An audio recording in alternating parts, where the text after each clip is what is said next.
We inspect construction sites and enforce our grading codes. At the same time, we are ourselves subject to regulation under area-wide stormwater permits. Orange County's stormwater permits require us to evaluate our sites, prioritize them according to the risk posed to water quality, inspect on prescribed frequencies, ensure implementation of sediment and erosion control practices, practice progressive enforcement, keep auditable records, and report on our activities. We will cover all of these items this morning, as well as provide an overview of the updated OC Construction Runoff Guidance Manual. Our speakers today are Scott Taylor and Daniel Apt with RBF.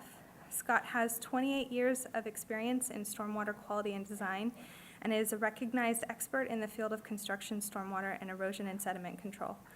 Scott has provided numerous construction stormwater training courses and is a trainer of record for the official Construction General Permit QSP training. Daniel has 18 years of experience in stormwater quality and has provided several stormwater training courses, including construction stormwater. Daniel serves as the co-chair of the CASCA training subcommittee and also helped to develop the official CGP QSP training as part of the Construction General Permit training team on which he continues to serve. If we, as inspectors, are diligent in our areas of regulatory responsibility, we will be protecting Orange County's creeks, rivers, streams, and coastal waters, and ensuring the compliance of our agencies with state and federal mandates for water quality. We will also be ensuring that we never have to explain to our Director of Public Works or City Engineer why our agency is being assessed for fines by a regional water quality control board. If you have questions regarding this training, please first contact your city stormwater program manager. However, we are happy to have RBF directly address any technical questions that might occur to you after today, and those questions should be emailed to me, and then I can respond to both you and your stormwater program manager. Just before we start, I'd like to thank the City of Cypress for their use of this facility and request that any personal communication devices be set to silent alert. Also, I just want to let everyone know where the restrooms are if you haven't already visited them. Straight down these stairs through the building you came in, there are a couple stalls just to the left of the door, or you can go down the steps and then make a right on this path, take it down to the end, and there's a modular building on the left with some additional restrooms. Okay, thank you.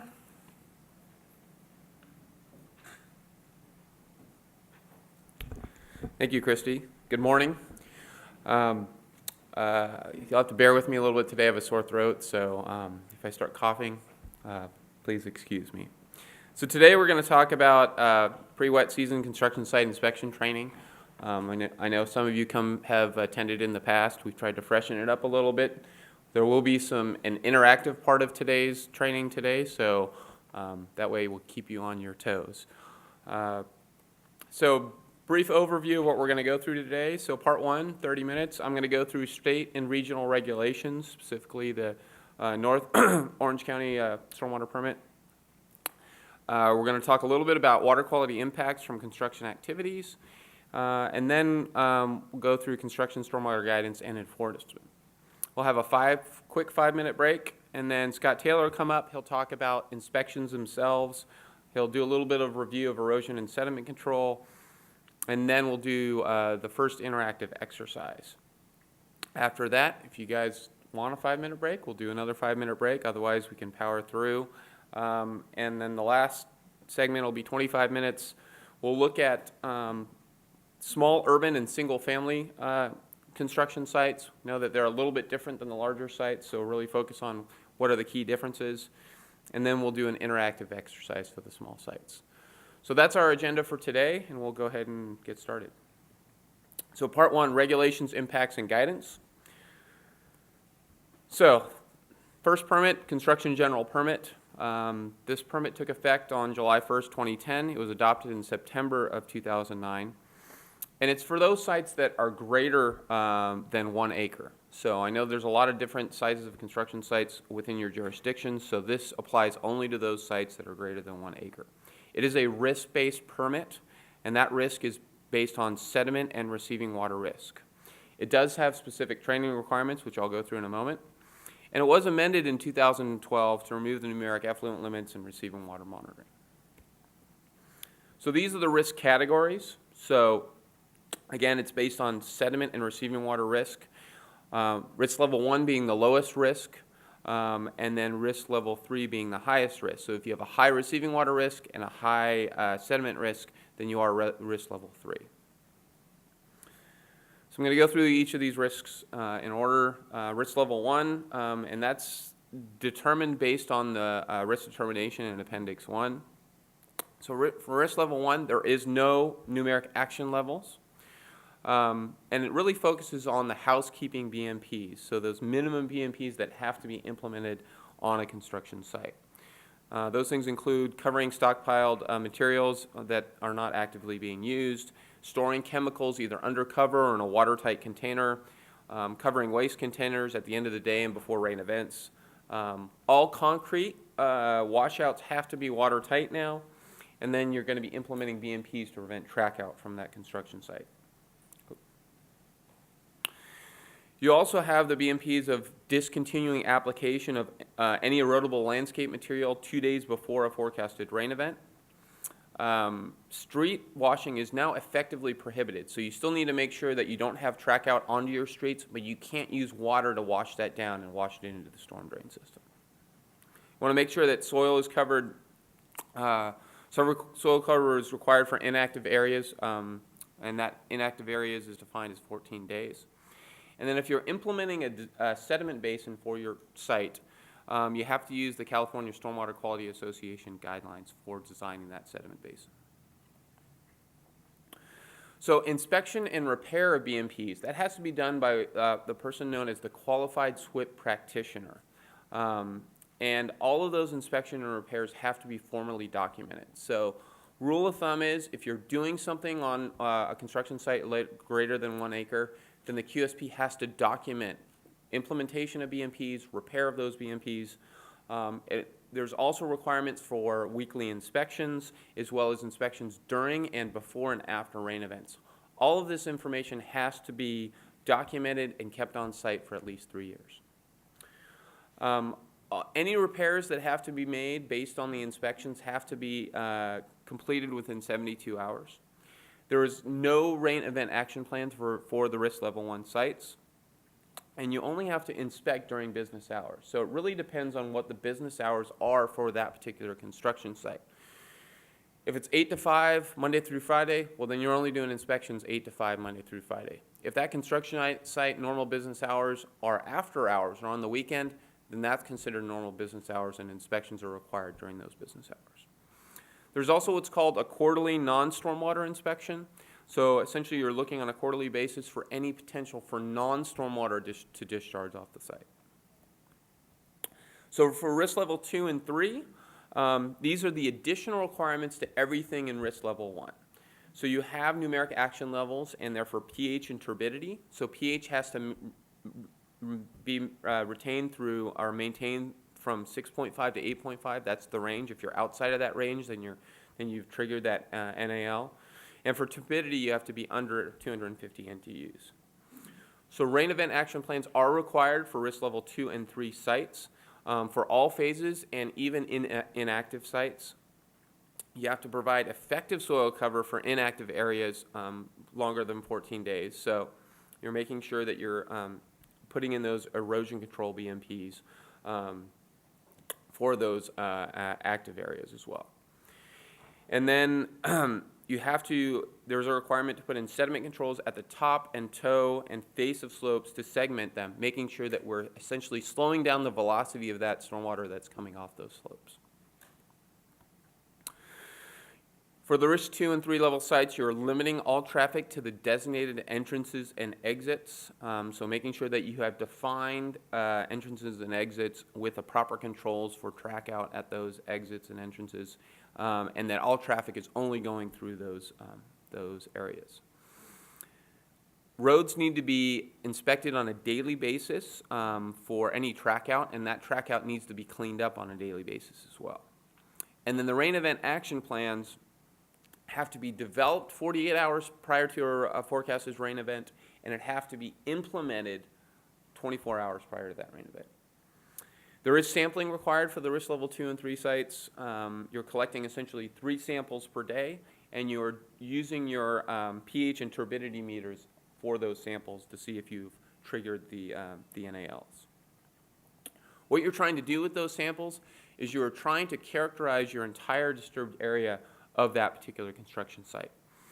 So you're characterizing all the points that discharge off-site, and you're really trying to identify the worst potential discharges from that site, or the worst discharges that are discharging off the site.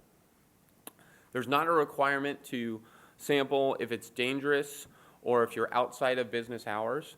So State Board doesn't want people out there with the possibility of getting hurt, but you do have to document why sampling didn't occur, whether it be during outside of business hours or if there was dangerous conditions and what those conditions were. You also have to sample any non-stormwater discharges that are coming off the site, so you're looking for all the non-visible pollutants. And then there's also the non-visible sampling requirements.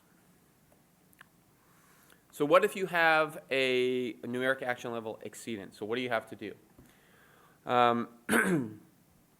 So you have to submit all results to the State Board within 10 days of that storm event conclusion. It's a little bit different for Region 2 and Region 3. And then the regional board may require you to develop what's called an NAL exceedance report. And basically what's in that report is it will describe the problem that occurred and what were the actions done to correct that problem.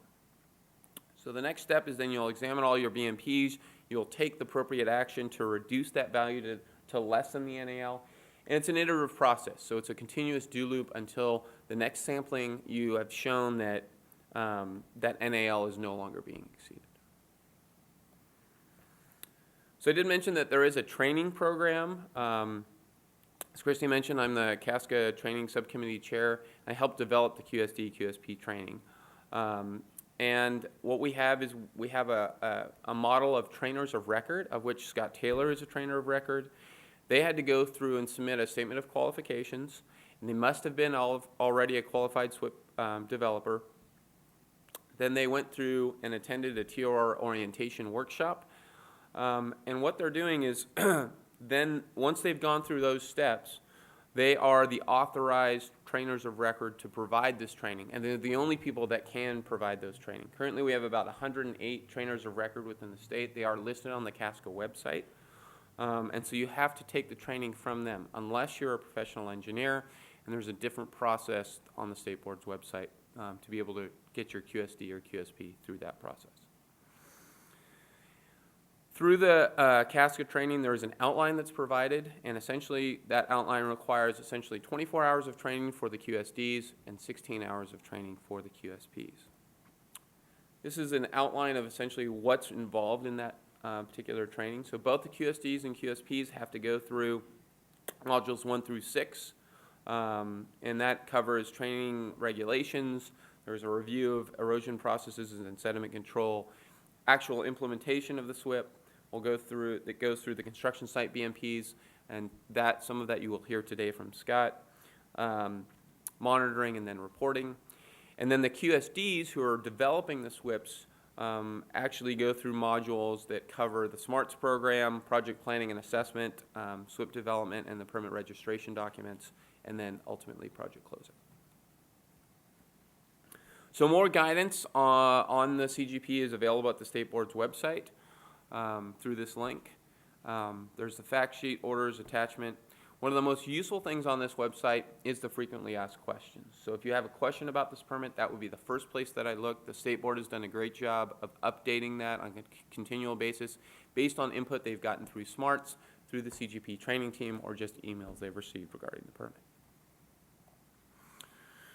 So I'm going to go through the specific requirements in the Santa Ana region that come out of the Santa Ana region MS4 permit for Orange County. So Section 8 of the permit, it requires municipal inspection of construction sites. So the first item is that each co-permittee must ensure that all construction activities in its jurisdiction are consistent with the model construction program. So what does that mean? We recently put out an update to the Orange County Runoff Construction Runoff Guidance Manual. That forms the core of the model construction program. But for more information about the model construction program in Orange County, you can look at the Orange County DAMP, and it identifies everything going forward. So making sure that all your activities are consistent with the manual and the model construction program within the DAMP is critical.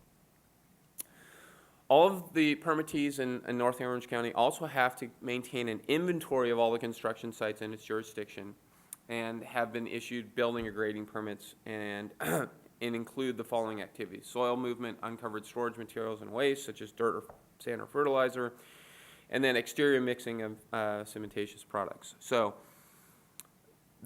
each of the jurisdictions have their own spreadsheet that rolls up into a master spreadsheet that the county uses for the annual report. The county is currently looking at,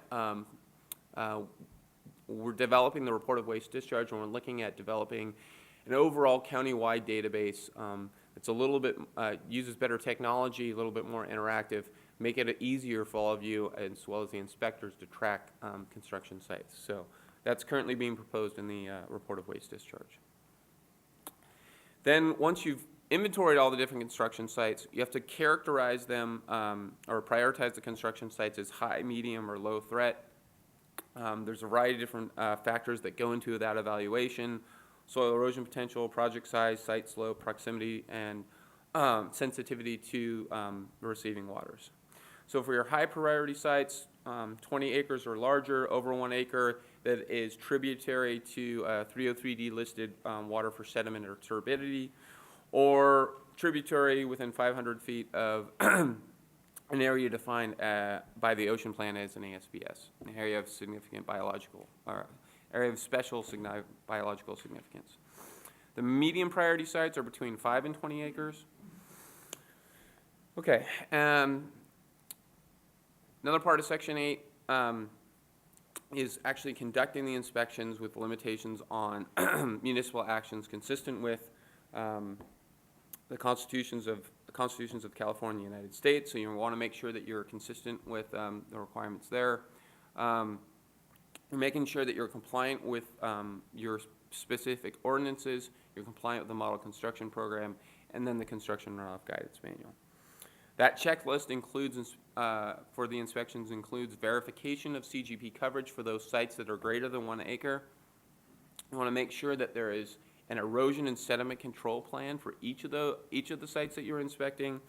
You're going to be looking, doing visual observations for non-stormwater discharges and any other potential pollutant sources on a construction site. So you're really looking, keeping aware of what are some potential pollutants that might be discharged. There's a lot of different materials on a construction site, and you're looking for any of those materials that could get into the stormwater stream.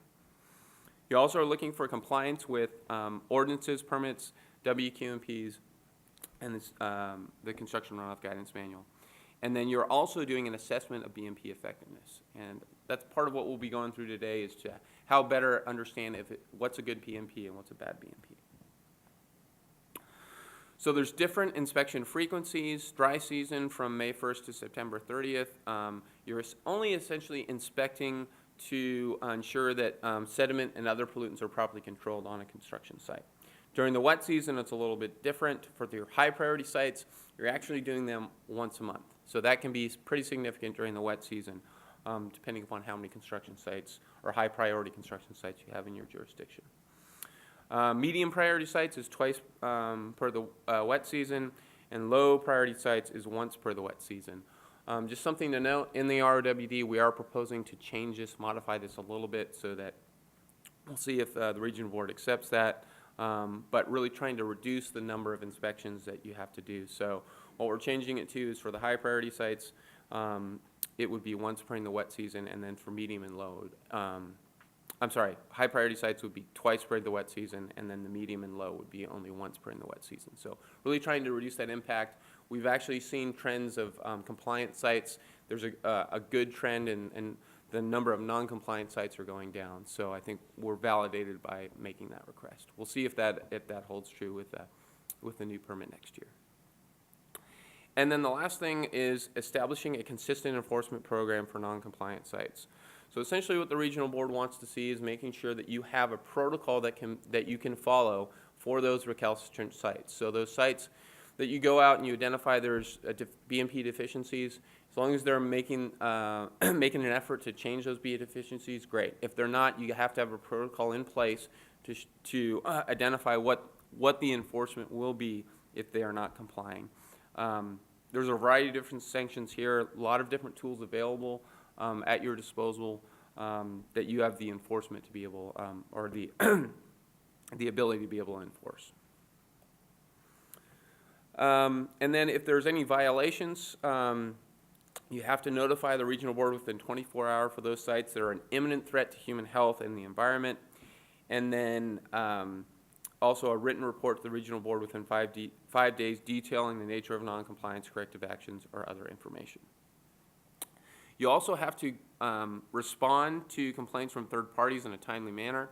There's more and more third parties that are observing construction sites. They now have the ability to go on smarts, register, log in, and then take a look at all the different construction sites within your jurisdiction. So there's definitely more eyes out there. It's not just the little old lady down the street saying there's you know, chocolate milk looking water in my gutter. What's going on here? It's other people looking on site, environmental groups, and so forth. And then the last thing is construction inspectors also have to be consistent or trained consistently with the requirements within the permit. There's also specific requirements for municipal construction projects and activities. It does authorize discharges for municipal construction projects greater than 1 acre, and there are specific requirements in there. All those construction activities have to be compliant with the CGP, and then prior to commencement of any construction, you have to notify the EO of the regional board, the executive officer, and then also notify when completion of that construction site is done. You have to develop and implement SWIPs for sites greater than 1 acre, and that SWIP has to be kept on construction sites. The SWIP has to be consistent with the CGP, and then the co-permittees must give advance notice to the regional board EO if any changes in construction activities may result in noncompliance. So that's in a nutshell from the Santa Ana permit. Again, I just want to clarify that for the majority, you're going to be out there inspecting those sites, the private sites. Some of those will be subject to the CGP, and you are inspecting them. It is their responsibility to do all of those things. You also have municipal construction projects where it is the city's responsibility, and your role might be a little bit different rather than just inspecting, but you're ensuring that the city stays in compliance and doesn't get a notice of violation. So why are we here? Why are we concerned with these impacts from construction activities? Really what we're looking at primarily is the contribution of discharges of sediment to receiving waters. So just some facts here. So sediment runoff rates from construction sites are 10 to 20 times greater than from agricultural lands and 1,000 to 2,000 times greater than from forest lands. So you can imagine the type of impacts that one construction site, even if it be a small construction site, can really have on downstream receiving waters. And that sediment can degrade aquatic habitats. It can also alter channel dynamics, changing the geomorphology and the channel slope and so forth of that particular channel. So it's not just a matter of aquatic impact, but it's also changing the form of the channel with increases in sediment from construction sites. And then also what's bound up in sediment is nutrient and metals, and they can have their own aquatic impacts on receiving waters. There's also other pollutants. It's not just a matter of sediment. You think about all the different substances that are on a construction site. So chemicals, fuel, lubricants, bacteria, toxic substances, and maybe others. Those also have a significant impact on the aquatic habitats downstream. So real quick, and then I'll finish up my first segment here. We did do an update of the Construction Runoff Guidance Manual. The idea with our update is to really provide useful, succinct information for contractors to control pollutant discharges from construction sites. So the manual provides an overview of the construction runoff water quality requirements, and then it also complements all the requirements within the county and city water quality ordinances, the grading code, as well as the requirements of the construction general permit. So we've really focused the updates on providing a more graphically friendly manual that's easier to use. We've updated it to make sure it's consistent with the current CGP. We've also reduced the emphasis on regulatory background. That information is important, but for the primary people using this manual, they don't need to know all the regulatory background. They just need to know, what BMPs do I have to implement? What do they look like?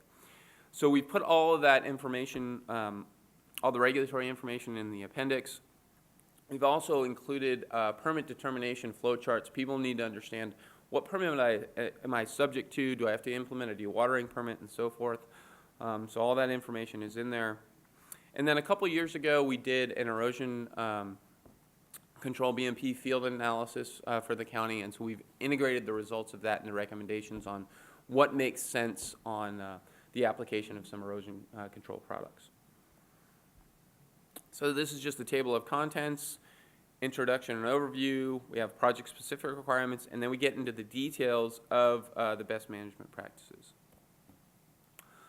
We include all the state and regional requirements from the different permits, and then also the local agency requirements. We provide the links to the local grading codes and local water quality ordinances in the different jurisdictions.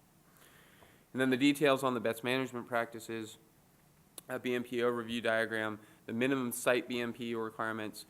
We've integrated really what is the gold standard as far as construction site BMPs, and that's the CASCA, California Stormwater Quality Association Construction BMP Handbook. So we've integrated those BMPs into our document, but tried to make it as user-friendly as possible. We've compiled a comprehensive BMP directory based on that framework from CASCA, and we've essentially put them into different segments of these different segments here so that people can go to the specific chapter of what they're looking for their different BMP controls. So that's it for our first segment. We're right on time, so we'll take a quick 5-minute break, and then Scott will be up and go through inspection.